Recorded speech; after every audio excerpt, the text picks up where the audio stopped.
नमस्कार मंडळी. शुभ सकाळ. मागचे 15 दिवस पाऊस, पाणी, पेरणी, खत नियंत्रण, भांगलन कसे निघून गेले कळालंच नाही.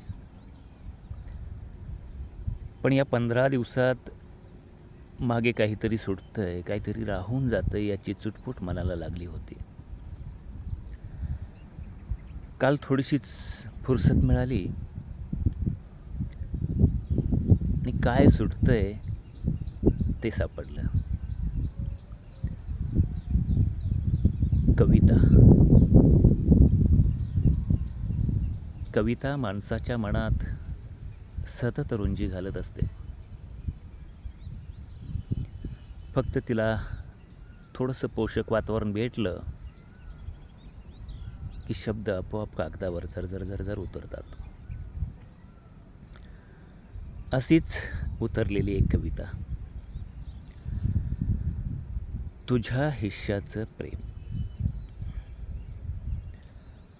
तुझ्या हिश्श्याचं प्रेम. तू नाकारलेलं तुझ्या हिश्श्याचं प्रेम मनात खूप साठलं होतं.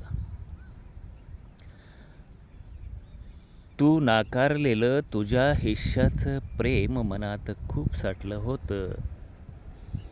मी तरी किती दिवस जपायचं ते. सोबतही नेता येत नाही शेवटी.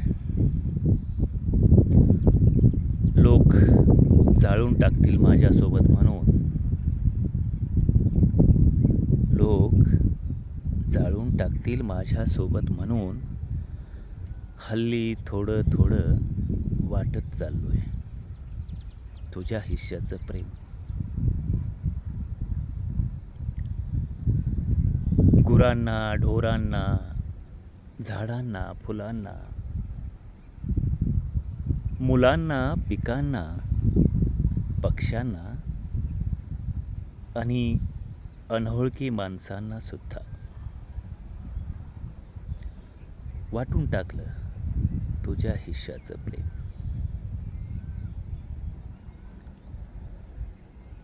थोडंसं म्हाताऱ्या आईला सुद्धा दिलं. तिच्या सुरकुतलेल्या गालावरही आज नकळत स्मित उमटलं. वाटणीवरून रुसलेल्या भावालाही दिलं. बहिणीला दिलं. मित्रांनाही दिलं तुझ्या हिश्श्याचं प्रेम.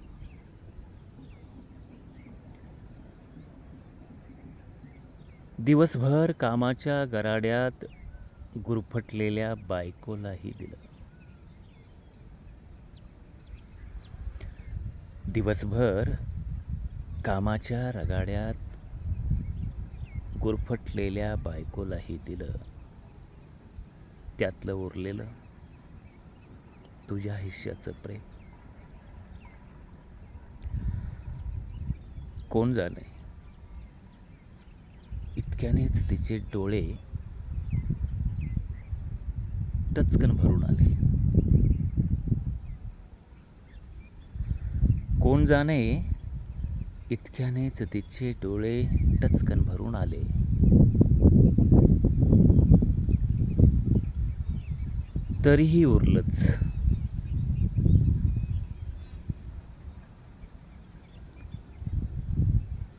मग पुरून दिलं या मातीत.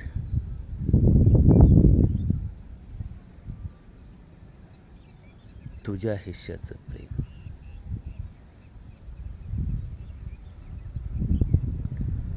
आणि या पहिल्या पावसात कसं तरतरून